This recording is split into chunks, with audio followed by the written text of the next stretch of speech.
Boruto अपनी body Momoshiki को देने वाला है। यस, फाइनली हमें मोमोशिकी देखने को मिलता है इस वाले चैप्टर में। उसके अलावा क्या थॉर्न बल्ब से ये लोग सास्के को बचा सकते हैं, इसका जवाब भी हमें देखने को मिलता है। हिमावारी ऑफिशियली एक जिंचुरी की बन चुकी है एंड वो कुरामा के साथ ट्रेन भी करती है। एंड सारादा एंड सुमिरे का रोना अबाउट बोरुटो वो भी कंटिन्यू होता है इस वाले चैप्टर में। लास्ट वाले चैप्टर में हमने देखा था कि कवाकी भाई साहब बोरुटो को बचाता है, उसकी एंड जूरा की फाइट चल रही होती है, लेकिन दोनों इतने ज्यादा सीरियस नहीं होते हैं। जूरा ऑरा फार्मिंग कर रहा होता है, इन दी एंड कवाकी भी उसको मिडिल फिंगर दिखा के उधर से चला जाता है। ये वाला चैप्टर स्टार्ट होता है विद कोनोहामारू सेंसे जो कि हक कर रहे होते हैं मोएगी को। उनके पास थॉर्न बल्ब होता है एंड जो मोएगी का झाड़ होता है उसके ऊपर ये लोग थॉर्न बल्ब लगा देते हैं। उसके बाद कुछ साइंस अपीयर करती है एंड स्मोक आने लगती है। उसके बाद फिर से ये लोग थॉर्न बल्ब लगाते हैं एंड उसके बाद सीन शिफ्ट हो जाता है तो हॉस्पिटल, जहां पे साकुरा भी हमें देखने को मिलती है। एंड बेसिकली मोएगी को इन्होंने बचा लिया है। सारे लोग उधर बहुत ज्यादा खुश होते हैं, जैसे कि कोनोहामारू, हिमावारी, सारादा, सुमिरे होते हैं। एंड हमें इस सवाल का भी आंसर मिल जाता है कि अगर ये लोग थॉर्न बल्ब से किसी झाड़ को बचा भी लेते हैं, बेसिकली बंदे को बचा भी लेते हैं, तो उसके साथ क्या होता है। साकुरा कहती है कि मोएगी को कोई भी प्रॉब्लम नहीं है,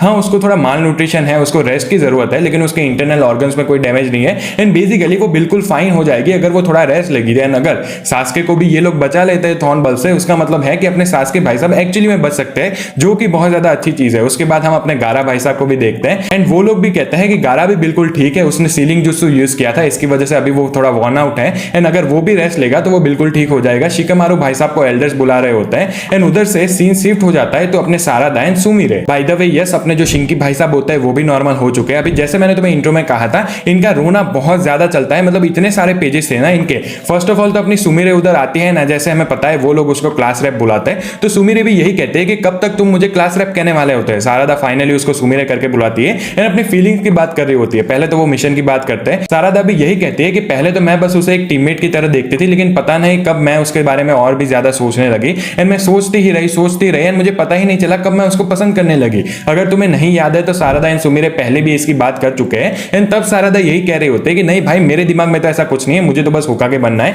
एंड इसकी वजह से वो कहते हैं कि अब मुझे पता नहीं मैं वर्दी भी हूं कि नहीं होकागे बनने की, लेकिन तभी उसको वो जो मोटी लड़की की जो बेटी होती है ना चोनो करके, उसकी बात याद आ जाती है। वो कहते हैं कि नहीं भाई मैं तो होकागे बन के ही रहूंगी एंड इसकी वजह से अब हम लोग इवन है। बेसिकली उस टाइम पे मैंने ऐसा कहा था एंड अब मैं ये फिर से कह रही हूं, तो अभी ये लोग भी कॉम्पीट करने वाले हैं बोरुटो के प्यार के लिए। मतलब मुझे नहीं पता क्या चल रहा होता है। बाय द वे ये सारी चीजें एडा भी देख रही होती है क्योंकि उसको लगता है कि भाई कुछ इंटेंस सिचुएशन हो सकती है। उसको भी बुलाते हैं सेंसरी टीम वाले लोग एंड तभी अगर तुम सोचो कि सेंसरी टीम वाले लोग ने उसको क्यों बुलाया होगा, तो लास्ट वाले चैप्टर की सोचो, हमें पता है कि क्योंकि बोरुटो भाई साहब ने जो टाइमलाइन है उसको चेंज कर दिया था, तो अभी एक बंदा एडा के पीछे पड़ा है। तो ऐसा हो सकता है कि जो बंदा एडा के पीछे पड़ा है वो अभी लीफ विलेज में आ चुका है एंड हमें फाइनली नेक्स्ट चैप्टर में कुछ एक्शंस भी देखने को मिल सकती है। सुमिरे भी कहते हैं कि ठीक है भाई अब मैं भी होल्ड बैक नहीं करूंगी, मैं पूरी कोशिश करूंगी बोरुटो को पटाने की। एंड वो कहते हैं कि सारादा मुझे तेरी फीलिंग्स के बारे में पहले ही पता चल चुका था, इसकी वजह से तो उसने बात की थी। एंड अपनी सारादा भी कहते हैं कि पता नहीं क्यों उसको प्रोटेक्ट करने का डिजायर है, वो मुझे स्ट्रॉन्गर बनाता है। जैसे हमें पता है उसके बाद ही उसने शारिंगान अनलॉक की थी। वैसे तो इस मोटी लड़की की वजह से की थी, लेकिन ऑब्वियसली उसका एक बहुत बड़ा फैक्टर लव भी था। उसके बाद हम अपने प्यारे हिमावारी को देखते हैं जो कि कुरामा के साथ ट्रेन कर रहे होते हैं। कुरामा उसको समझा रहा होता है कि तुझे अपने चाकरा को कंट्रोल करना आना चाहिए,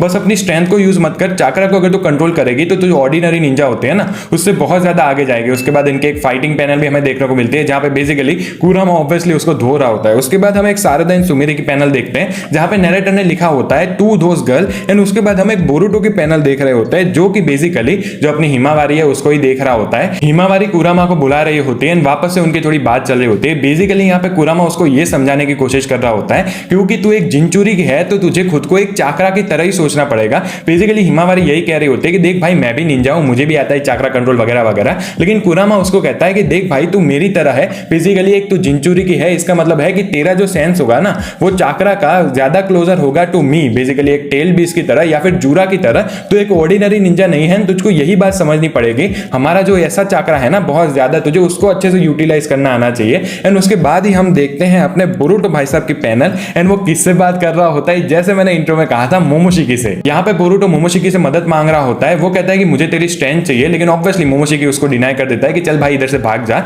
उसके बाद वो कहता है कि ऑब्वियसली भाई मैं तुझसे फ्री में नहीं मांग रहा हूं ये सारी चीजें। यहाँ पे बेसिकली केस क्या होता है ना, जब अपने कवाकी भाई साहब ने बोरुटो को मार दिया था उसके बाद अपने मोमोशिकी भाई साहब ने उसका कंट्रोल ले लिया था, अपनी पावर दिखा दी थी। एंड यहाँ पे वो यही कहता है कि जब उस टाइम पे कवाकी ने तुझे मार दिया ना तभी मुझे तुझे छोड़ देना चाहिए था, क्योंकि अभी वो रीइंकार्नेट नहीं हो सकता वापस से। एंड इसकी वजह से वो कहता है कि देख भाई अब जब तू मरेगा ना तभी मेरी सोल फ्री होगी, जब तक बोरुटो भाई साहब नहीं मरेंगे तब तक ये भी उसके साथ ट्रैप्ड ही रहेगा। ये कम नहीं था तो मोमोशिकी अब बोरुटो के दिमाग को को भी कंट्रोल नहीं कर सकता है, तो ऑब्वियसली भाई वो ट्रैप्ड हो चुका था, वो बस अभी टाइम पास कर सकता है एंड ये होप कर सकता है कि कब जूरा इसको मार दे एंड वो फ्री हो जाए। एंड उसके बाद ही हम देखते हैं शायद से एक दूसरी पैनल, मुझे समझ में नहीं आया कि क्या ये दूसरा टाइम था या फिर उस टाइम पे ही बोरुटो कह रहा था, लेकिन यहाँ पे वो मोमोशिकी कहता है कि what's gotten into you again coming to contact me on your own, basically तो फिर से मुझे बात करने के लिए क्यों आया इधर। तो ऐसा हो सकता है कि ये दूसरा इंस्टेंस है, क्योंकि अभी ये ऑफिशियल ट्रांसलेशन नहीं आई है, तो थोड़ा कंफ्यूजन हो जाता है। यहाँ पे वो कुछ कहे उससे पहले ही मोमोशिकी डिसअपियर हो जाता है, जैसे हम देख पा रहे हैं। एंड उसके बाद हम सारादा एंड सुमिरी की पैनल देखते हैं, जो कि कह रहे होते हैं कि बोरुटो भाई साहब को तो कुछ पता ही नहीं होगा कि हम दोनों उसको पसंद कर रहे हैं। एंड सारादा भी यही कहते हैं कि पता का तो छोड़, उसको कुछ हिंट भी नहीं होगी कि ऐसी कुछ चीजें भी होती है। उधर एक नैरेटर ने लिखा होता है कि driven by his mission he stepped on the path of demon, what was Momoshiki's response to that proposal, कि जैसे अपने बोरुटो भाई साहब ने उससे मदद मांगी है, तो अपने मोमोशिकी भाई साहब क्या करने वाला है, क्योंकि जो लास्ट वाली पैनल होती है ना वो बहुत ज्यादा खतरनाक होती है। अपने बोरुटो भाई साहब कहते हैं कि अगर तू जूरा को हरा पाएगा ना, तो उस टाइम पे मैं तुझे अपनी पूरी बॉडी दे दूंगा एंड उसके बाद ऑब्वियसली मोमोशिकी का कंट्रोल आ जाएगा उसकी बॉडी पे एंड वो फ्री हो जाएगा। एंड यहीं पे ये वाला चैप्टर एंड हो जाता है। अभी ये जो लास्ट वाली पैनल है उसमें भी लोग कंफ्यूज है ट्रांसलेशन में। कुछ लोग कह रहे हैं कि बोरुटो ये कहता है कि अगर तू जूरा को हरा देगा, कुछ लोग ये कहते हैं कि अगर तू मेरी मदद करेगा जूरा को हराने में। अभी ये दोनों ट्रांसलेशन हो सकते हैं, लेकिन ऑब्वियसली जब ऑफिशियल चैप्टर आएगा तब तुम लोग पढ़ लेना ये वाला चैप्टर। लेकिन भाई मुझे चैप्टर ऑब्वियसली बहुत ज्यादा पसंद आया, लेकिन एक ही प्रॉब्लम थी सारादा सुमिरे की, मतलब इतने सारे पेजेस थे ना, मैंने तो तुम्हें जो समझाया वो बहुत ज्यादा शॉर्ट था। अगर तुम जब ऑफिशियल ट्रांसलेशन आए तब पढ़ना, इतने सारे चैप्टर बना के रखे भाई सारादा सुमिरे की फीलिंग्स कह रहा हूं।